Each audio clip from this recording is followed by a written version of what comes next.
धुळे जिल्हा माध्यमिक व उच्च माध्यमिक कर्मचारी सहकारी पतसंस्थेच्या चेअरमनपदी गोकुळ पाटील तर व्हाईस चेअरमनपदी मनोहर चौधरी यांची बिनविरोध निवड।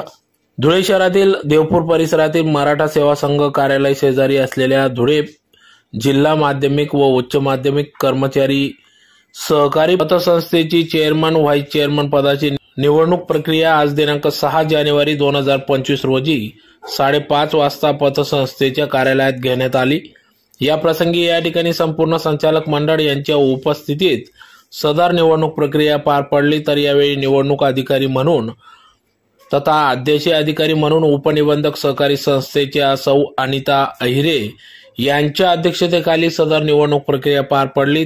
तर सदर चेअरमन व्हाईस चेअरमन पदाची निवडणूक प्रक्रिया ही गेल्या अनेक वर्षापासून या ठिकाणी पतसंस्थेच्या माध्यमातून बिनविरोध होत असते। या ठिकाणी संस्थापक अध्यक्ष SK चौधरी यांच्या नेतृत्वात SM पाटील यांच्या मार्गदर्शनात निवडणूक प्रक्रिया ही बिनविरोध होत असते। तर आज देखील सदर निवडणूक प्रक्रिया ही बिनविरोध झाली। गेल्या अनेक वर्षापासून या ठिकाणी संस्थापक अध्यक्ष SK चौधरी यांच्या नेतृत्वात सदर पतसंस्थेत 128 शाळेचे शिक्षक या ठिकाणी सदस्य आहेत। अतिशय उत्कृष्टपणे सदर संस्थेचे कार्य पतसंस्थेचे कार्य चालू असून यावेळी चेअरमन पदासाठी गोकुळ गोपीचंद पाटील यांचा एकमेव अर्ज दाखल करण्यात आला। तर गोकुळ पाटील हे तुरा पाटील माध्यमिक विद्यालय प्रल मोराणे या ठिकाणी ते माध्यमिक शिक्षक म्हणून कार्यरत आहेत। तर त्यांना सूचक शरद देवरे, अनुमोदक बापू राठोड हे होते। तर व्हाईस चेअरमन पदासाठी मनोहर देवीदास चौधरी यांचा एकमेव अर्ज दाखल करण्यात आला। तर मनोहर चौधरी हे परिवर्तन माध्यमिक विद्यालय चित्तूर रोड येथील माध्यमिक शाळेत क्रीडा शिक्षक म्हणून कार्यरत आहेत। त्यांना सूचक म्हणून प्रशांत पाटील, अनुमोदक जितेंद्र पारधी हे होते। तर यावेळी सर्व संचालक मंडळांच्या उपस्थितीत सदर निवडणूक प्रक्रिया बिनविरोध झाली।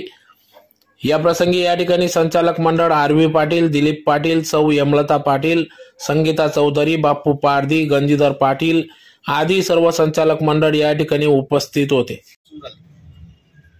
आणि आमच्या पतसंस्थेचे 8 मे 1987 रोजी या पतसंस्थेची स्थापना झाली 105 सभासदांवर। आणि संस्थापक म्हणून आमचे सर्वांचं आदरणीय असे श्रद्धास्थान अण्णासाहेब SK चौधरी म्हणजे आज 37 वर्ष पूर्ण 38व्या वर्षामध्ये आमचं पदार्पण झालेलं आहे। आणि आज आमचे संस्थापक आदरणीय अण्णासाहेब SK चौधरी आणि आमचे मार्गदर्शक बापूसाहेब SM पाटील हे दोन्ही जण ज्यांच्या त्या काळामध्ये सावकारी असा सनातनी काळ होता, शिक्षकांना पैसे मिळत नव्हते, व्याजाने पैसे मिळत नव्हते, त्या काळामध्ये सायकलीवर फिरून 105 सभासद निर्माण केले। आणि आज एवढी मोठी पतसंस्था आम्ही स्वतःच्या याच्याने निर्माण केली। आणि नाशिक विभागामध्ये संपूर्ण विभागात जरी आपण खानदेशात तर उत्तर महाराष्ट्रात जरी विचार केला तर सर्वात कमी व्याजदर असणारी आमची पतसंस्था आहे। आम्ही कोणत्याही प्रकारची इमारत फंडिंग घेत नाही। आणि आमचा जो काही लेखाजोखा आपल्या अहवालाद्वारे आपल्या समोर आम्ही दिलेला आहे। आणि सतत वर्ग असलेली आमची पतसंस्था आपण या संचालक मंडळाचे आमच्या 2022 ते 27 या पंचवार्षिक संचालक मंडळाचे या 3ऱ्या वर्षाचं आमचं 1 वर्षासाठी चेअरमन आणि व्हाईस चेअरमन पद आम्ही निवडून देतो। आजपर्यंत आमच्या या 37 वर्षामध्ये 2दाच फक्त निवडणूक झाली, ती अर्धा अपुरा असं म्हणजे 2-3 लोक कोणीतरी इच्छुक असतात, त्यांना संधी मिळत नाही, त्याच्यामुळे इलेक्शन लागलेले। पण नेहमी बिनविरोध होणारी ही पतसंस्थेची निवडणूक असते। आणि असं आम्ही या सर्व शिक्षक संवर्गात सर्व विचार करू सर्वसमावेशक असे संचालक मंडळ आमचं असतं। तसंच याही वेळचं आमचं संचालक मंडळ आहे। पहिल्या व्हाईस चेअरमन, पुन्हा 1 वर्षानंतर दुसऱ्या वर्षी 1 चेअरमन 1 व्हाईस चेअरमन, आणि आता 3रं वर्ष आमचं या पतसंस्थेच्या या पंचवार्षिक निवडणुकीमध्ये आहे। आपण आलात आणि जर समजा माझ्या संस्थेची जर पतसंस्था असेल किंवा दुसऱ्या पतसंस्थेमध्ये आम्ही असू तर त्या संस्थेचे आम्ही सभासद करत नाही। आणि म्हणून आमच्या 1221 की ज्याचं कुठं ते स्वतःची या संस्थेची पतसंस्था नाही, कर्मचारी शिक्षकांची अशा शाळांना आम्ही समावेश करतो, त्यांना आम्ही पतसंस्थेची सभासद करत असतो। आणि अशी आमची पतसंस्था आहे। आपण आलात त्याबद्दल मी पुन्हा आपलं स्वागत करतो। आणि 500 रुपये मानधन आम्ही प्रत्येक जे जनरल मीटिंगला जे सभासद हजर असतात तर त्यांना आम्ही 500 रुपयाचं मानधन देतो, म्हणजे मीटिंग भत्ता देतो। आणि जे सेवानिवृत्त झाले, जे सेवेत असताना जेव्हा एवढं वर्ष सेवा देतात सेवानिवृत्त होतात, असे जे शिक्षक शिक्षकेतर मुख्याध्यापक जे काही कर्मचारी असतात त्या शाळेमध्ये गुलाबाचं फुलही मिळत नाही, असं थोडंसं आता काळ आलेला आहे.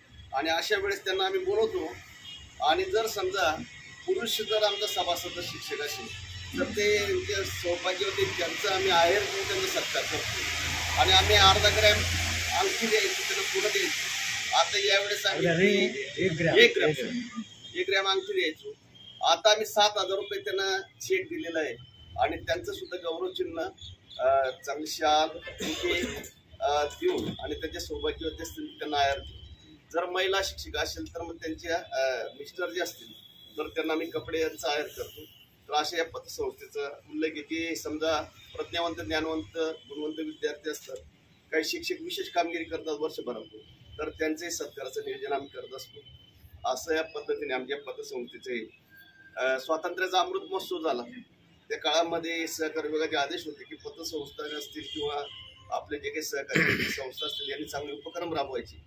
तर आम्ही त्या माध्यमातून जे सुरुवाती 105 सभासद होते तर त्याच्यातले जिवंत होते आणि ज्यांचे 75 वर्ष वय झालेले आणि आज जिवंत आहेत अशा सभासदांना आम्ही कुटुंबासह आमंत्रित केलं, त्यांना त्यांचं स्वागत केलं, त्यांना गोड मिष्टान्नाचं जेवण सुद्धा खाऊ घातलं आणि अशा पद्धतीने उपक्रम राबवणारी आमची उपक्रमशील पतसंस्था आहे. आपण आलात त्याबद्दल पुन्हा आपले आम्ही स्वागत करतो. चेअरमनच्या पदाच्या निवडणुकीसाठी जमलो आहोत. तरी आता माझ्याकडे चेअरमन पदासाठी गोकुळ गोपीचंद पाटील यांचा अर्ज आलेला आहे. ते संस्थेच्या चेअरमन निवडीसाठी एकमेव अर्ज आलेला असल्याने श्री गोकुळ गोपीचंद पाटील हे चेअरमन म्हणून निवड झालेली आहे. असे बिनविरोध निवड. चेअरमन पदासाठी पण एकच अर्ज आलेला आहे.